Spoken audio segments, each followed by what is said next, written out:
Well, this month marks 5 years since the emergence of the Windrush Scandal, in which thousands of people, many living in the Midlands, were wrongly classed as illegal immigrants. And despite the promise of compensation, many are still waiting. And today, a rally took place in London calling for a faster response from the government. Pablo Taylor was there earlier and sent this report. Well, the enormity of the Windrush scandal really came to light in 2018. It involved thousands of people, mostly from the Caribbean, who came to live in Britain during the 1950s and 60s, who were then wrongly identified as illegal immigrants. Now, they lost the right to work, to healthcare, and some were even deported. Now, whilst some have received compensation from the government, many more are still waiting, and that's what this rally in London is all about. Now, earlier I spoke to Bishop Jesmond Jadu from Birmingham, who has represented a lot of those victims from the Midlands. I asked him why today's rally was so important. It's important to commemorate it because we can't forget that it happened, and the road to justice is still a long road for us to travel.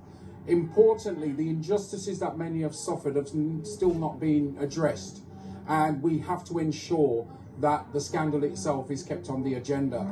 Well, among today's speakers was lawyer and activist Jacqueline McKenzie. She says that the compensation offers that many have received from the Home Office have fallen well short of the lost earnings suffered by victims. The offers are generally very low, but the biggest problem with the Windrush Compensation Scheme is the fact that this system, the processing is so slow, so many people haven't had an offer at all. I mean, there are thousands of people waiting for at least some sort of offer, so we're now 5 years on and things are still problematic. Well, in a separate development today, a letter was handed into Downing Street by several Windrush campaigners.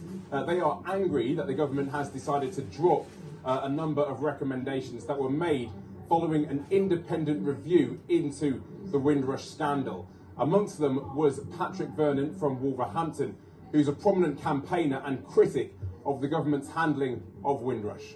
The very fact that the government does not want to do it, they believe that they don't need to have independent scrutiny. It gives a clear message to the Windrush victims and to the wider community that the government is not serious about righting the wrongs of the Windrush scandal, because it was their report, they commissioned it, they made a pledge that they would implement it, and now they've been reneged on that.